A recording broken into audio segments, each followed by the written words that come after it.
ارزیابی‌های اقتصادشناسان تاجیک نشان داد که مهاجران کاری طی 10 سال اخیر به کشور 19 میلیارد دلار فرستادند، ولی این پول زیاد اساساً برای زندگی روزمره صرف شده در رشد اقتصاد کشور تأثیری زیاد نگذاشته است.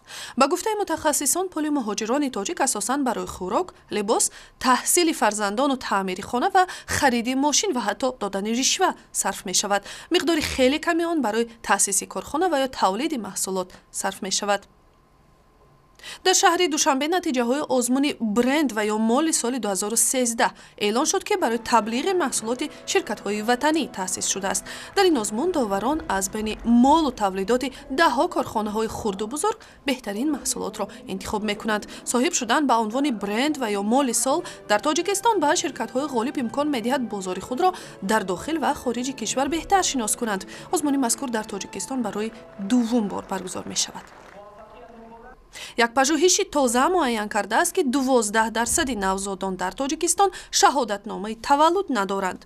ثبت نام نکردن و به سند گذاشتن فرزند در آینده برای والدان دردسر زیاد آفریده سبب از تحصیل دور ماندن بچه ها می شود. و این نشون میده که به هر حال 12% کودکان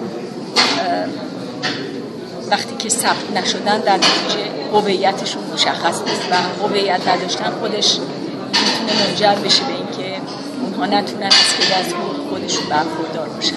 بسیاری از این کودکان همچنین از امتیازهای دولتی و خدمات طبی ضروری محروم میمانند و از این را متخصصان تاجیک از پدر و مادران خواستند در ثبت نام فرزندان و گرفتن شهادتنامه تولد برای آنها کاهلی نکنند.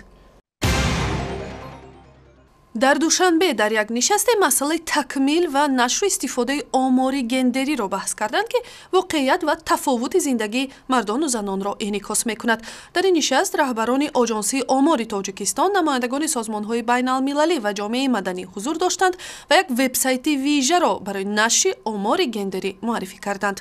بر اساس چنین آمار سال 2012 4 میلیون نفر از اهالی تاجیکستان را مردها و 3 میلیون و 865 هزار نفر را زنها تشکیل می دادند.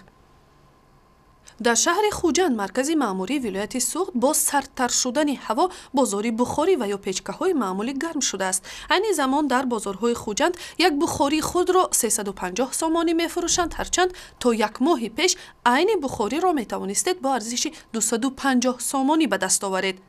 آهنگران در خوجند میگویند بالا رفتن قیمت اشیای لازمی و آهن سبب شده است که آنها قیمت بخاری هایشان را بالا برند.